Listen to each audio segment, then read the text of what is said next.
inspired you to start writing? Did you start writing while you were in prison? Yes, I did. I was doing an 11-year sentence for drug charges, and I had trial transcripts that were about this thick, and I was waking up at 4 in the morning to start writing before the politics and survival of daily prison life invaded. And so I'd be writing on the back of the transcripts, and I got a typewriter. The blacks and Mexicans were at war, so I had pole position to get a good job with the only typewriter on the prison to type the second script in and then send it to my mom. So that's how roll call happened for about 7 years. And this is the book that you were actually writing in prison. So it's mixed. It's sort of a truth and, you know, not so much just, you know, added in characters and that sort of thing. What parts of it did you put in? What parts of your experience did you decide to keep? I paint with the true colors of life on a fictional landscape to protect the innocent and the not so innocent. It's pretty hard to, you know, say exactly what happens sometimes, like prison guards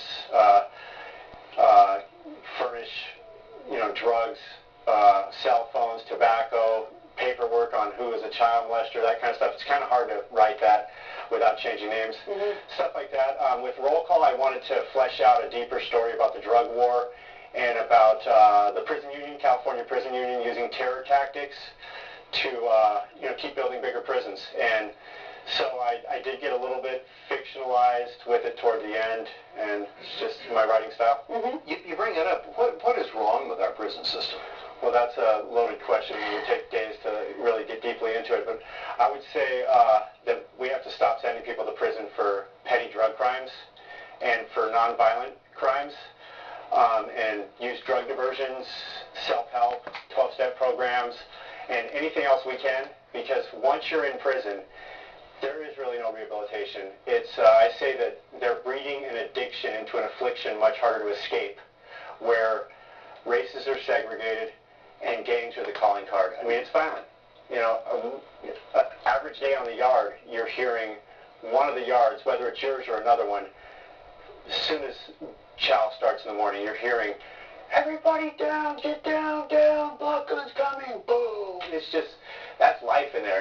And where's rehabilitation come when you're just trying to survive? So that's what I would say is the first thing is stop sending so many people to prison. The second thing I'd say is let's work on a new approach for people in prison, like giving them tools to get out and have a new chance at life. Because if we don't, I mean, if they go in with mental problems, drug addiction problems, poverty problems, and then they're, you know, stuck in that system where it's survival and, you know, tattoos are the cool thing. Or I say sometimes that Sally, the soccer mom's son, Scott, goes to prison on drug charges. Maybe he got addicted to Oxycontin that the pharmaceuticals are selling in school, and he ends up graduating to heroin. In prison, Sally's soccer mom, Scott, is now a skinhead, because this is indoctrination. This is what's going to happen. So what we have to do is we have to give them tools while they're in there. Maybe it's computers, but of course you don't allow them to use the computers for certain things. But how about job search? How about resume building? How about writing? Let me ask you something. You don't have any visible tattoos. No, I didn't. I went against the grain. How did you survive? Well, I just went against the grain, and But isn't that against everything that you just yeah, said? well, Like, I mean, I didn't bend. I'm one of the rare ones that just did it my way, and that's why when I went to the hole for almost 4 years in solitary confinement, because I just didn't bend, and, you know, I protected myself. I was involved in riots and stuff like that. But most people bend, and, you know, they just go with what's popular and fit in, get in where you can fit in. Where can we find your book? Where can we get roll call? Amazon. If you punch in my name, Glenn, Glenn, Langohr, Langohr, you'll see me. Google, Amazon. I'm narrating my own books. I started writing prayer books. I'm working on a reality TV show that's more the solution to addiction. I met a great guy named Phil Duran, who is an ex-TV producer, who's really helped me with my recovery, and he's going to be instrumental in helping me with this reality TV show. It's called My Hardest Step, so that's what I'm most recently working on. Very good. Best of luck to you, Glenn. Thank you. It's a fascinating read. We appreciate having you. Thank you so much. All right, thank you.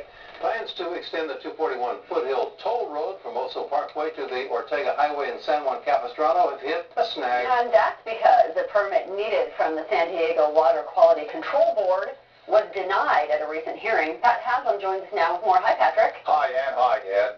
That is one of many needed by the Transportation Corridor agencies to extend the toll road, which now ends at Oso Parkway near Tesoro High School in Mission Viejo.